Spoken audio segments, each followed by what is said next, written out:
Have you ever had numbness in your hand or some weird tingling in your hand and wondered if it's carpal tunnel or what it actually is?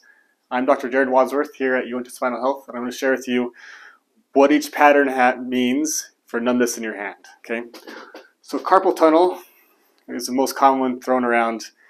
If you have carpal tunnel, it's because there's a nerve within the wrist that's getting pinched, and when it gets pinched there, the pattern for that is numbness or tingling around this thumb, this finger, and this middle finger, but not your pinky and not the whole finger of your ring finger. If it's your whole hand, it's most likely not carpal tunnel and something else. So carpal tunnel is more thumb, a pointer finger, index finger, middle finger, and the inside edge of your ring finger. Now if you have numbness or tingling among different parts of your fingers, maybe just these two fingers, your thumb and your index finger, this could be a nerve root from C6 portion of your neck. If it's just your middle finger and just the edges of your ring finger and index finger, or mainly the middle finger, this could be C7. If it's your pinky and your ring finger, this could be C8. So these could be getting pinched up in your neck area, and that's why we want to evaluate the neck and see where nerve roots are being irritated there. Now if you have some nerve tingling or numbness or pain, one common treatment that we like to do here, and that is very effective, is what's called nerve flossing.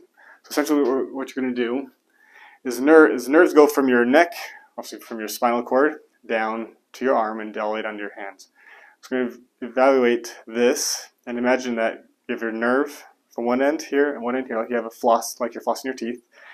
And just try to glide that nerve back and forth through your arm.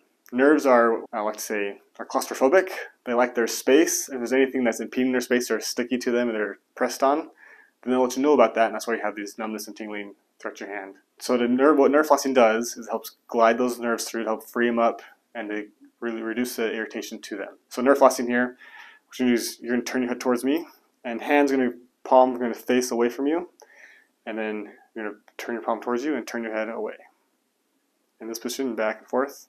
So this would be nerve flossing. You can add an elbow component to it, where if you look up, turn away, and hand out, and turn away, and hand out. Just do that a couple more times. As you're doing this, you're just imagining your nerve flossing back and forth. You're just trying to glide that nerve throughout the arm and free it up. So that's the nerve flossing technique. It's one exercise and treatment that we do to help with nerve pain, among other things that we do here. If you have nerve pain, come see us. We'd love to evaluate it and see if we can help you. If not, we can send you off somewhere else. That would be better for you. And we'll talk to you then.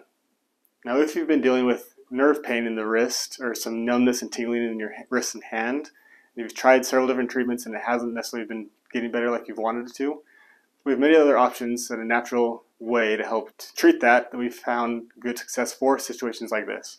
One of those is being an ozone injection. That's where we're injecting oxygen into the wrist to get oxygen around the nerve. Help patients here get great results where they don't wake up that nerve pain in the morning anymore and no numbness anymore. To get oxygen to the area, help it heal a little bit better. That's a great option. If you would like to look at that, come see us. We'll ask any questions you have about it and see if that's a good option for you.